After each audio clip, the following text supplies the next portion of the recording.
ఎడారిలో సెలయేర్లు. జూలై 20వ తేదీ కొరకు వ్రాయబడిన ఈ భాగాన్ని మీకు చదివి వినిపిస్తున్నది సహోదరుడు పాల్ సుందరం. దేవుని కుమారుడైన యేసు అను గొప్ప ప్రధాన యాజకుడు మనకు ఉన్నాడు గనుక మనము ఒప్పుకొనిన దానిని గట్టిగా చేపట్టుదము. మనము కనికరింపబడి సమయోచితమైన సహాయము కొరకు కృప పొందునట్లు ధైర్యముతో కృపాసనము వద్దకు చేరుదము. హెబ్రీలకు వ్రాసిన లేఖ 4వ అధ్యాయము 14 నుండి 16 వచనముల సమాహారము. మన ప్రార్థనలో మనకు అసరా యేసు ప్రభువే.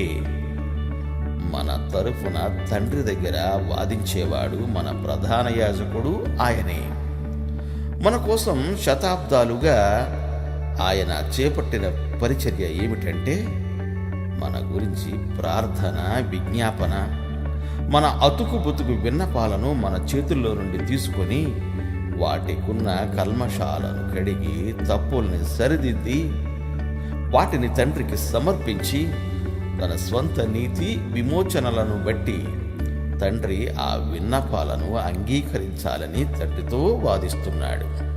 ప్రియ సోదరి, సోదర, ప్రార్థన చేసి జవాబు రాక విసిగిపోతున్నావా?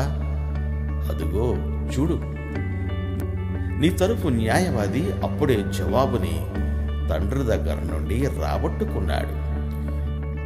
విజయం దాదాపుగా నీ చేతికి చిక్కబోతున్న క్షణంలో నీ ప్రయత్నాన్ని విరమింపజేసి యేసుకు కూడా అపజయాన్ని, నిరుత్సాహాన్ని కలిగిస్తావా? నీ తరఫున ఆయన పరిశుద్ధ స్థలములోకి వెళ్ళాడు. నీకు సందేశాన్ని తెచ్చే రాయబారి అప్పుడే నీ దగ్గరకు బయలుదేరాడు.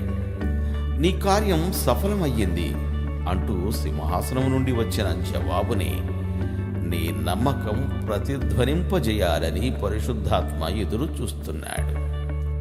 ఆమోదం పొందే ప్రార్థనకి పరిశుద్ధాత్మకి అవినాభావ సంబంధం ఉంది.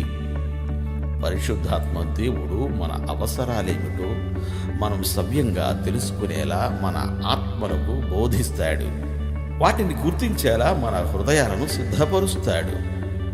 సరిపడినంతగా కోరుకునేలా మన అభిలాషను రేకెత్తిస్తాడు.